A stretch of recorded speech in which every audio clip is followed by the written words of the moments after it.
बिहार में शराबबंदी खत्म होगी क्या? नीतीश कुमार होली से पहले शराबबंदी के फैसले को वापस लेंगे? जी हाँ, इस बात की चर्चा तेज है।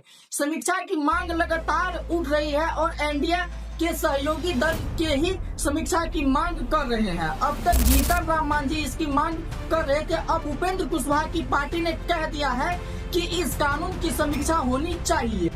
शराबबंदी खत्म होगी, इस पर सवाल जारी है। 2016 में बिहार में पूर्ण रूप से शराब बंद था। सीएम नीतीश ने जब शराबबंदी लागू की तो इससे सामाजिक सुधार और महिलाओं की सुरक्षा क्षेत्र में बहुत बड़ा कदम माना गया।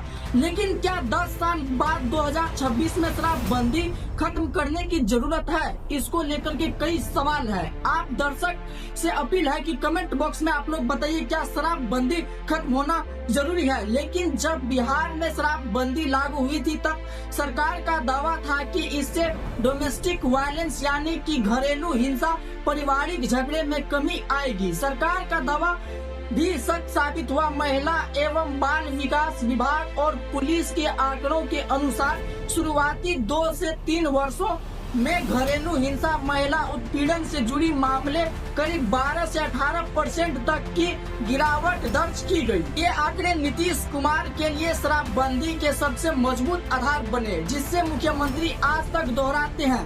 लेकिन इसके ठीक उलट एक बड़ा सवाल भी खड़ा हो गया। शराबबंदी से पहले यानी कि 2010 से 2015 के बीच अगर आप देखें तो बिहार सरकार को शराब बिक्री से हर साल औसतन 4 करोड़ का उत्पाद शुल्क मिलता था। वर्ष 2015-16 में यह आमदनी करीब 45 करोड़ थी। शराबबंदी के बाद यह आय लगभग खत्म हो गई और इसी दौरान सरकार के खर्च लगातार बढ़ते गए, जिससे राज्य के खजाने पर दबाव बढ़ाना तो स्वाभाविक था।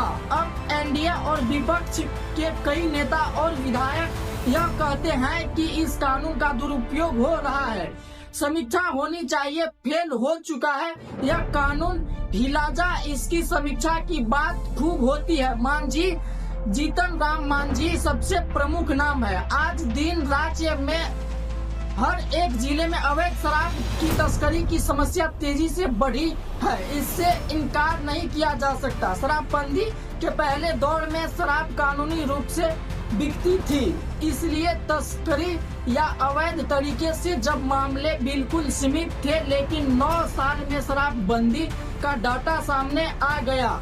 बिहार विधान परिषद में ग्रामीण कार्य मंत्री अशोक चौधरी ने शराबबंदी का डाटा पेश किया। शराबबंदी का यह डाटा चौंकाने वाली है। सुनिए जरा अशोक चौधरी क्या कुछ कह रहे हैं। सभापति महोदय, जो माननीय सदस्यों ने अपनी चिंता व्यक्त की है, ये आज के समय का मौजूद एकदम सवाल है, प्रश्न है। और ऐसा नहीं है कि सरकार इसके ऊपर संवेदनशील नहीं है, सरकार भी पूरी तरह से संवेदनशील है।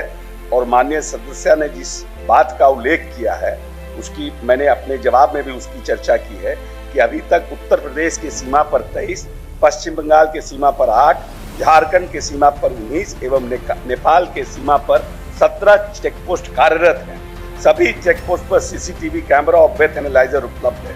विभाग में कुल 12, उसके अलावा नेपाल सीमा पर एसएसबी के सहयोग से जांच कर छापामारी अभियान चलाया जा रहा है। इस क्रम में 2016 से लेकर अभी तक 31/12/25 तक 10 लाख केस दर्ज किए गए हैं। 4.5 करोड़ की शराब जब्त की गई है, साथ ही साथ 16 लाख लोगों की गिरफ्तारी की गई है।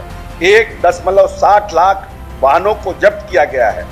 इसी के तहत 2016 से 25 में 15,800 किलोग्राम गांजा, लगभग 240 किलोग्राम अफीम, 350 किलो चरस और लगभग 40,000 लीटर कफ सिरप जब्त किया गया है। सरकार संवेदनशील है। हम लोग भविष्य में भी जो इन बातों की चर्चा माननीय सदस्यों ने किया है उस पर हम लोग और सघन काम शुरू करेंगे कि हमारा समाज के साथ साथ हमारी पुलिस व्यवस्था और केंद्र और बिहार सरकार दोनों मिलकर के ड्रग्स के खिलाफ एक मजबूत अभियान बिहार में